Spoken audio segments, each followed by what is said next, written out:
Hello Aries, welcome to February. This is Gwendolyn. Welcome back to the channel, or if it's your first time here, welcome. This is going to be a video on February, a Tarotscope reading for Aries for February, and I'm doing something a little different this month. I'm going to be doing some love readings, as well as, shadow highlight readings for you and the other person. So I'm going to be doing two of those 5-card, look at that, what's popping out, that's kind of funny, 2 of Cups. That's a wonderful, beautiful card for this month. It's basically the exchange of 2 hearts. It's one of the best love affair cards, or love between 2 people. The exchange of emotional energy.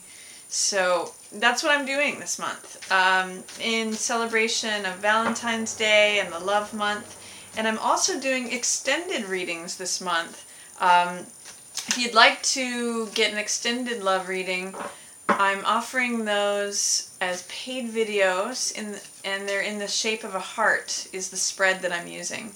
So if you're interested in that after this video, you're more than welcome to take a look at that too. Also, healing and recovery, going from a difficult place to smoother waters. I kind of have a feeling that has something to do, Aries, with you having this super blood full blue moon in Leo, envisioning new horizons. There's something it's also a partial lunar eclipse that is eclipsing out an old way of being. It's happening in your 5th house, which is the house of love, Aries. So some old cycle is ending, and you may want to look back to last August to see what this cycle that's ending is about. There's something that's transforming, something that's being brought to the surface for release, especially having to do with your 5th house, love, relationships, or love, romance, creativity. 7th house is more about partnerships, but true love, romance, creativity, children, that's all 5th house Leo stuff. So this is the deck that I'm going to be using for you. And then I have one more thing to say about February, is that you also have a new moon right the day after Valentine's Day. You have a new moon in your 11th house in Aquarius, which is your house of hopes and wishes, Aries. So if you have new dreams, new hopes, new wishes, new desires that you want to implement or set good intentions for, the 15th is a great time to begin that, to set any intentions or plant any seeds towards hopes and wishes that you may have, that you want to nurture and draw to you. And it also, 11th house represents friends and networks. So if you want to become part of a community or expand your social circle, it's a great time to do that. It's also the house of audience and humanity. So if you want to connect with humanity in a certain way, or do any sort of marketing, or do any sort of putting things out to be heard and seen, it's a great time to do that as well. So let's see what's coming up for you, Aries. I'm going to do one more shuffle, and then we're going to get right into the 5-card spreads for this month. Okay. Alright, I think that seems good for Aries. So what's going on with you, Aries? This is the current situation. 9 of Wands. Not willing to fight for something anymore. This is like giving up defensiveness, completing something, or coming close to completing something. 9s are usually when we're wrapping something up. And 9 of Wands is someone who keeps getting knocked down and keeps getting back up. This is the Survivor card, and it's the Warrior card, which has a lot to do with Aries archetypal energies. You guys are generally the warrior. And what this is saying is that maybe you don't always need to get knocked down to get back up. Maybe you're tired of enduring something, or tired of always having to look over your shoulder to see where the other person is coming from. It's really like, I call this my cool hand Luke card, because he keeps getting knocked down and keeps getting back up. But maybe you're coming out of that. Maybe you are coming out of some sort of survivorship or endurance, and maybe you're coming to a place where you don't feel like you have to always get knocked down to get back up. Usually in the Rider-Waite, he has a bandaged head. So I'm seeing you coming out, especially with that Six of Swords that popped out too in terms of healing and recovery. I'm seeing you coming out of some sort of situation where you just kept feeling like you were being bludgeoned from different angles, or, you know, when you're in the ocean, if waves are constantly coming at you and pounding you and taking you under, that's kind of the energy of this card. So when I see it in reverse, I see you maybe coming out of something that feels like that. Here's what's in the shadow position. Again, that Three of Wands has come up twice already, and I haven't even begun to lay very many cards. That Three of Wands jumped out when I was shuffling this deck. So what's in the shadow is or the unknown, what's not available to your consciousness right now, or is not at the level of your consciousness, even though it's there, is the Visionary card. And this is a card of dreaming. I'm really tying this to the new moon in your 11th house of hopes and wishes, Aries, because this is about dreaming your empire and what you want to create. 3 is a creative number, and it's 3 of fire, which is your sign, your element, Aries. This is also a fire card. So what do you want to put your action towards? What do you want to create? That is under the surface right now, and it's like a seed right underneath the soil that wants to come up and spring up. So what seeds are you planting, especially around that new moon in your 11th house of hopes and wishes, Aries? Wonderful time to do that. So just let that germinate. Some of you may want to do some writing about setting your intentions, about what you would like to draw to you. What are your, or just even writing down, getting clear on what are your hopes and wishes. And that may help you envision what it is that you'd like to create that brings that to you. This card is also called your ships coming in. So this is like waiting for those ships that you've sent out to come in, to manifest. Like if the card before this, Two of Wands, is often called making fire, sending your ships out. And then this is when you've hit the other shore and you're ready for all those resources to come in so that you can build what you want. So that's what's underneath the surface. That's what's germinating below the surface of your consciousness. It's saying take time to dream and create what it is you're wanting to draw to yourself. Again, new moon in Aquarius, hopes and wishes, perfect time to do that. Especially writing down and getting clear on what are your hopes and wishes. What's passing away is some sort of work. This is 8 of Coins. So 8 of Coins means grinding it out. It means having your nose to the grindstone. It can often mean producing money, but I'm just saying this is like work, work, work. So whatever you've been putting a lot of effort into, what feels like work, it may be as literal as like a job that's passing away, or it may be something that you've been putting a lot of effort into. That's going to be passing away. And I'm seeing, you know, it's approaching 8 and 9 here, so something is completing and wrapping up, and you're feeling like you don't have to be defensive anymore. You don't have to stand your ground. You don't have to, you know, watch things from all angles to fend off the next person. You're coming out of that, which is what I like. You may not, I'm seeing you coming out of struggle. Like here, this feels like work, effort, putting in the time and the energy, clocking the hours, all of that. Whatever you're putting it towards, whether it's a relationship or a job or whatever your task at hand is. This is saying, you know, maybe I don't have to struggle. Maybe I don't have to always get knocked down and get back up. Maybe I don't have to be the survivor. You might be healing and recovering from that. And then ahead, you may be coming out of some sort of heartbreak or depression or sadness. I'm really seeing with this card, 5 of Cups, you turning around, doing like a 180. If you have been focused on some things that haven't brought you joy, some things that feel rather sad or depressive, or things that you lack, because this is usually a card of loss, especially emotional loss. If it was in the upright position, I would say that your focus is remaining there, you know, on what you don't have. But with it in the reverse, I'm seeing that you're kind of turning around and looking at your relationship and what you have, or the 2 cups that are standing.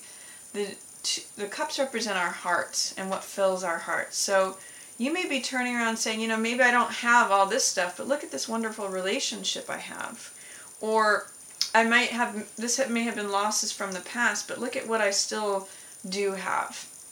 And maybe You know, in the Rider-Waite, one of these cups, one of my reader friends, Madame Pamita, pointed out to me that one of these is green in the Rider-Waite, which is poison. So it's sort of like maybe you missed out on some things, but maybe that was a good thing. Maybe you didn't end up drinking the cup with the poison in it. So it's talking about focusing on what it is that you do have, rather than the focus being on the loss, and almost experiencing gratitude for the 2 cups that are standing instead of losses from the past. So I see the influence that's coming in is really about you turning away from all the losses and disappointments, which is what 5 of Cups is about, grief, sorrow, and kind of getting to this place of appreciation for what you have, Aries. It's really quite nice. And it also, as you do that, you welcome in room for more to come in. This is saying, you know, your ship's coming in, envisioning what you want that to be, building something. It's almost like by showing appreciation for what you currently have, you make room for more. You let that grow. And then here's your highlighted energy is Judgment in reverse. I think I've seen this for you before, Aries, recently, maybe in the past month or 2. Judgment in reverse has to do with a second chance, giving someone a second chance, releasing baggage from the past, especially as it has to do with our families or people that we're close to. And it has to do with forgiveness, either to ourselves or to others. And with Judgment in the reverse, it's telling me that you may be judging someone harshly or in an inaccurate way, and that you may need to apply some forgiveness to yourself in order to forgive or let go of whatever that harsh judgment is towards them. I'm really seeing that it needs to start with you, Aries. There's some things that you may hold yourself accountable for or accountable to that are preventing you from releasing these old stories. It's kind of keeping you bound up in this story, in this grave, essentially, where there's no life. So this trumpet with the fire represents the spiritual fire of forgiveness. And I'm going to invite you, even as difficult as it might be because it's in reverse, there's some fear, doubt, or resistance to employing that freeing energy of, or freeing action, I'll say, of forgiveness, because maybe it's become comfortable or familiar.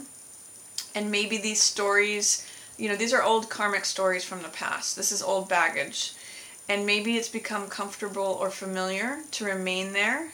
But there's great life. This is a great card of renewal. This is basically the trumpet sounding and saying there is new life. There's new, everyone come out of their graves. All the old stories, all of the old karma gets cleared out with this spiritual renewing trumpet of fire, which is forgiveness. So you may be having a hard time giving someone a second chance. You may be having a hard time employing forgiveness, either towards yourself or someone else. I'm going to say actually towards yourself and someone else. And it may be hard to let go of a certain harsh judgment or critical judgment that's incorrect. It's in reverse. It's not a correct judgment. It's an incorrect judgment. And forgiveness towards yourself and then the other person is going to be what creates new life. And it lays the foundation for this new thing to be built. When we take, if you can imagine a graveyard full of graves and people, and it's cleared out, somehow it's just burned away. It's just made new by this forgiveness, by this spiritual fire. It's a miraculous energy. It lays the foundation. That's what this guy's looking at. He's looking at this open territory that he's kind of put his flags into and saying, okay, now this is my new country. This is my new land. What do I want to build? You kind of have to pass through this first, Aries. So those are your energies that you're working with. This is a major arcana card. So that I'm really getting this as highlighted for you, Aries. Really interesting. Using forgiveness to burn away the karmic stories and the old baggage of the past in order to forgive yourself, and by doing so enable you to release any harsh, critical, or incorrect judgments against others, and potentially forgive the other person as well. Kind of heavy, but very cool. Very cool. Very promising in terms of what may be right under the surface, creating new land. See what's going on with the other person. We have Queen of Pentacles. So you may be dealing with an earth sign, Taurus, Virgo, or Capricorn. Someone, even if they aren't an earth sign, it's someone who's very grounded, someone who's very stable right now. They're usually very nurturing. When I think of Queen of Coins, I think of someone who has just cooked a big meal for all these, is like maybe an innkeeper for all the guests, and maybe has lots of children around. They're just very nurturing, caring, stable. They're good with money. They make good, logical, practical decisions. They're kind of like the salt of the earth. So that's how they're showing up right now. They may just have their stuff together.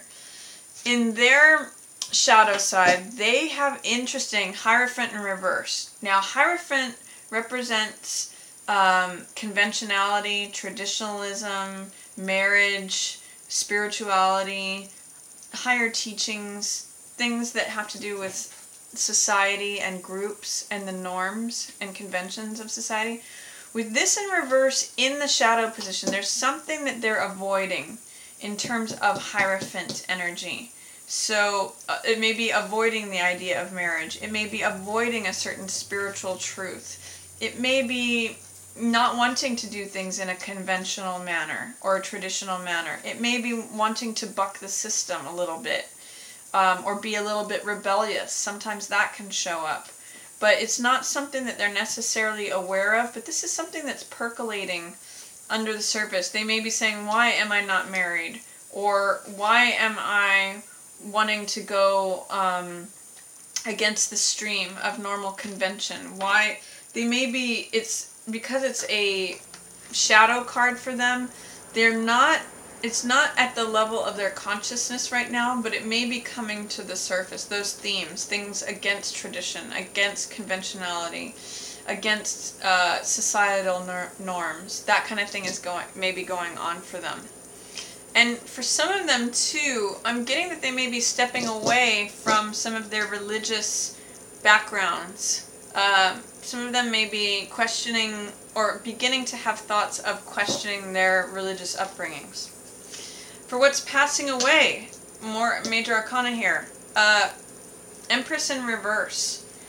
Someone may have gone through a miscarriage. Sometimes that can happen with Empress in reverse because she represents pregnancy. So there may have been a miscarriage in this person's past, whether they're male or female.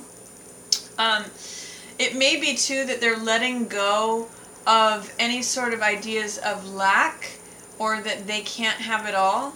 Because Empress represents abundance and prosperity, letting all good things come to you, feeling satisfied, feeling completely fertile and growing. Everything she touches just grows. And so they may be letting go of an idea of being a parent, for example. Because this is in the passing away position, they may be letting go of doubts, fears, or resistance to having it all. And with these two cards together, these are both very prosperous cards. I'm seeing them looking at each other. So they may have had a fantasy idea prior of like them being in an authority position, them being a parent, them being... sometimes Empress in reverse can be a little bit of superficiality that is passing away. But they're actually in a place now where it's really grounded. It's very practical. It's very much saying, you know, I'm this nurturing, caring person, even if maybe I'm letting go of the idea of being married and being a parent. Potentially. I'm throwing out all these different meanings of these cards because it's being a general read. I know some of this is going to hit for some of you. Some of the meanings will apply for some of you, and some of the meanings will apply for others of you. And then what's coming in is some truth. Oh, I love this for your other person. They're going to be really clear about saying what their truth is. And it's going to be the younger side of them. Page of Swords usually represents a young person who is carrying a sword and saying, this is true for me. You know how kids can sometimes be very blunt and just say exactly what's on their mind? Like they can say, you look really bad today, or whatever it is that comes out of their mouths because they're so honest. Page of Swords energy can be like that. It's very blunt, but it's very honest. And it's not always graceful. It can be clumsy. It can be like a blunt-edged sword. You know, it's like a kid running with scissors. It can be sharp, but the beautiful thing about Page of Swords is that it's a young person standing on a top of a hill and saying, this is what I think. This is true for me. I want to declare it to all the world. These are my beliefs. I often think of like young college students who have discovered a cause and they're willing to crusade for it. This is very much a crusader card to me. And Page of Swords I love because he just declares his truth. Male or female, again. Could be she just declares her truth. But they're willing to stand at the mountaintop and say, this is my truth. Look at this for all to see. These are my words. This is what is my truth. And they're willing to declare it. So I'm really seeing the other person as being very honest, and maybe even saying from the younger part of themselves, this is something I want, or this is something I believe. They're being really honest. So I'm really liking that. Potentially it could mean a air sign person as well, so Gemini, Aquarius, or Libra. But I'm kind of getting that these are two different sides of the same person. It's potentially that they're showing up as a very mature, responsible, nurturing, caring person, but I'm also getting that there's this sort of new, fresh, young energy from them where they're saying, hey, this part of me exists too. This is what I want. This is my truth. I'm willing to stand up and declare it. So I really see this as being like a treasure, honestly, Aries, with this other person. And then the Hermit is showing up for them. Now, hermits are often in isolation. That is the definition of a hermit. And he's looking for answers. So it's really interesting we're getting 3 different ages for this other person. Their current adult self, the younger side of them, and then the old sage version of them, which is holding up the light. You know, Hermit can be quite a teacher. He's got wise words, but he's looking for answers, especially related to his truth. Again, it could be his or hers. But Hermit, it's very interesting. Hermit is a very spiritual card. He listens. He clears out all the stuff. And I'm actually seeing it as related to Hierophant in reverse. Is he clears away all the nonsense that the world offers. Like all the media, television, other people's opinions, all the chatter and gossip. And he doesn't care about any of that. He only cares about what's absolutely true. And absolutely true for him as well as everyone else. So I'm really seeing him holding up this lantern to this sword. This is the sword of the truth. And saying, you know, I'm really holding this up for everyone to see. I'm standing on this mountaintop. That's actually one of the things that's common between both of these cards, is they're standing up for everyone to see. I'm almost getting like a Moses moment where they're holding up the words on the tablet saying, this is what I have to say. This is my truth. So very interesting energies coming up for your other person, Aries. So that's my reading for you for February. I hope everyone has a beautiful love connection this month. I hope you have a beautiful Valentine's Day. And I hope everything that you desire in terms of relationship comes to you. And if you would like to check out my extended reading, I'll have a link to that as well. That will be in the shape of a heart. If you enjoyed this reading, please feel free to give it a thumbs up or share it with another Aries. And as always, I just want to thank everyone so much for watching. Yours in the stars.